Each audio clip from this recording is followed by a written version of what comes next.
नमस्कार दोस्तों, legal tank channel में आपका स्वागत है। दोस्तों आज हम बात कर रहे हैं ऑल इंडिया बार एग्जामिनेशन के रिजल्ट के विषय में। दोस्तों आपको बता दूं, ऑल इंडिया बार एग्जामिनेशन का जो रिजल्ट डिले हो रहा था, इसी डिले से परेशान होकर के एक कैंडिडेट जिन्होंने ऑल इंडिया बार एग्जामिनेशन की परीक्षा दी थी, उन्होंने सुप्रीम कोर्ट में इस मामले को मूव करा दिया है। उन्होंने एक पिटीशन फाइल की है सुप्रीम कोर्ट में इसी चीज के रिगार्डिंग कि ऑल इंडिया बार एग्जामिनेशन का जो रिजल्ट जो है वो बिना किसी कारण के, बिना किसी परेशानी के, बिना किसी जानकारी के डिले हो रहा है। ऑल इंडिया बार एग्जामिनेशन ना ही इसके रिगार्डिंग कोई नोटिफिकेशन दे रहा है। ऑल इंडिया बार एग्जामिनेशन AIB जो है वो ना ही इसके रिगार्डिंग अपनी वेबसाइट पे कोई इंफॉर्मेशन दे रहा है कि भाई इस चक्कर में हमारा रिजल्ट डिले हो रहा है। दोस्तों मैं आपको बता दूं, ऑल इंडिया बार एग्जामिनेशन की जो परीक्षा हुई थी 5 फरवरी 2023 को इसकी परीक्षा हुई थी। 5 फरवरी 2023 को परीक्षा होने के बाद ऑल इंडिया बार एग्जामिनेशन सेम डे में एक आंसर की अपलोड की गई थी। आंसर की वो कुछ आंसर की में त्रुटियां थी, इस कारण वो आंसर की ऑल इंडिया बार एग्जामिनेशन द्वारा हटा दी गई। फिर उसके बाद दोबारा एक आंसर की अपलोड की गई। फिर उसके बाद ऑल इंडिया बार एग्जामिनेशन द्वारा तरह तरह की आंसर की अपलोड की गई, जिनमें जिन कैंडिडेट्स द्वारा अपनी लैंग्वेज सेलेक्ट की गई थी उसके हिसाब से आंसर कीज अपलोड की गई थी। फिर उससे 2 से ढाई महीने बाद ऑल इंडिया बार एग्जामिनेशन ने अभी एक फाइनल आंसर की अपलोड की गई है। इस दरमियान ऑल इंडिया बार एग्जामिनेशन ने कोई भी नोटिफिकेशन जारी नहीं की, कोई भी सूचना जारी नहीं की कि रिजल्ट इस प्रोसेस पे है, रिजल्ट इस चक्कर में डिले हो रहा है। अभी ऑल इंडिया बार एग्जामिनेशन ने फाइनल आंसर की जारी करने के बाद एक नोटिफिकेशन जारी की है, जिसमें ऑल इंडिया बार एग्जामिनेशन ने बताया है कि हमारा जो रिजल्ट जो है वो फाइनल स्टेज में है। अभी रिजल्ट किसी भी समय आपका अपलोड कर दिया जाएगा, रिजल्ट किसी भी समय डिक्लेयर कर दिया जाएगा।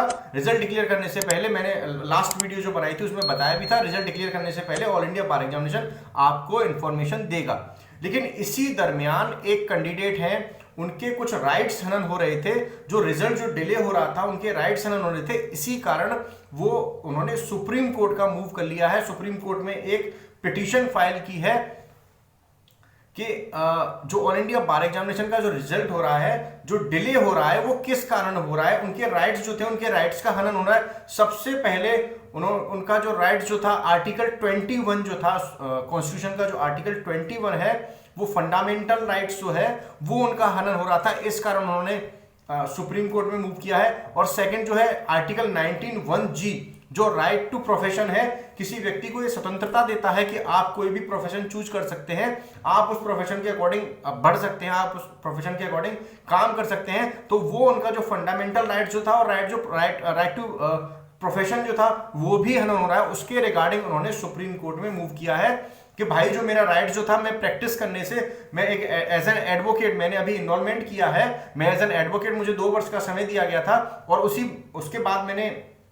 उसी विद इन टाइम जो 2 वर्ष का जो टाइम था उसमें मैंने ऑल इंडिया बार एग्जामिनेशन का एग्जाम दिया।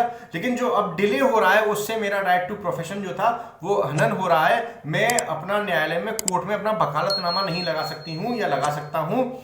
उस चीज का जो मेरा राइट जो था वो हनन हो रहा है। ओनली और ओनली जो रिजल्ट जो डिले हो रहा है, इस रिजल्ट के कारण मेरा राइट हनन हो रहा है। इसी चीज के लिए उन्होंने ऑल इंडिया बार एग्जामिनेशन के खिलाफ एक पिटीशन फाइल की है सुप्रीम कोर्ट में और सुप्रीम कोर्ट इस चीज की सुनवाई कर रहा है। सुप्रीम कोर्ट में इस तरह का एक मामला भी पहुंचा है।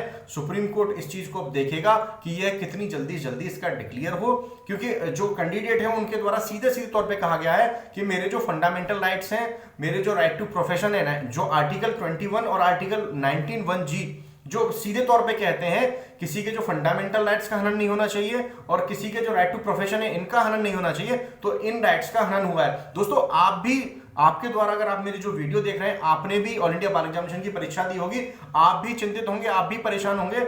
आप भी मेरे कमेंट बॉक्स में जाकर के बता सकते हैं कि आप कितने परेशान हैं, आप कितने व्याकुल हैं। आप भी चिंतित होंगे कि ये रिजल्ट क्यों डिले हो रहा है। ऑल इंडिया बार एग्जामिनेशन इसके रिगार्डिंग कोई भी इंफॉर्मेशन अभी तक प्रोवाइड नहीं कराई है। ऑल इंडिया बार एग्जामिनेशन को इंफॉर्मेशन प्रोवाइड करानी चाहिए थी, क्योंकि ऑल इंडिया बार एग्जामिनेशन जब मन करता है तब कोई भी आंसर की अपलोड कर देता है, जब मन करता है कोई भी आंसर की हटा देता है, जब मन करता है, जैसे आपने एडमिट कार्ड के लिए देखा होगा, ऑल इंडिया बार एग्जामिनेशन ने 2 या 3 डेट डिक्लेयर कर दी, लेकिन एडमिट कार्ड अपलोड नहीं हुए।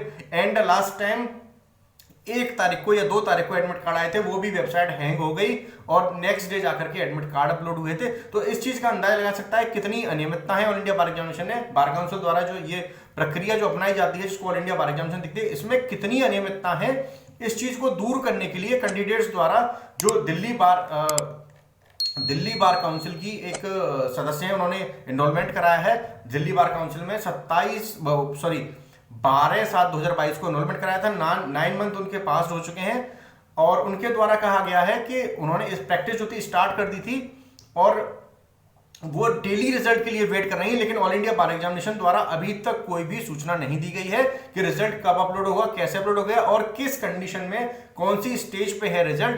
तो दोस्तों अगर आप भी परेशान हैं, आप भी मेरी वीडियो देख रहे हैं, तो आप कमेंट बॉक्स में बता सकते हैं कि आपकी किस तरह की परेशानी है, आप किस तरह की समस्या से जूझ रहे हैं, आपके जो राइट्स हैं वो हनन हो रहे हैं या नहीं हो रहे हैं, आप मेरे कमेंट बॉक्स में मुझे बता सकते हैं। दोस्तों अगर आपको हमारी वीडियो अच्छी लगी तो हमारे चैनल को लाइक, सब्सक्राइब और शेयर करना ना भूलिएगा।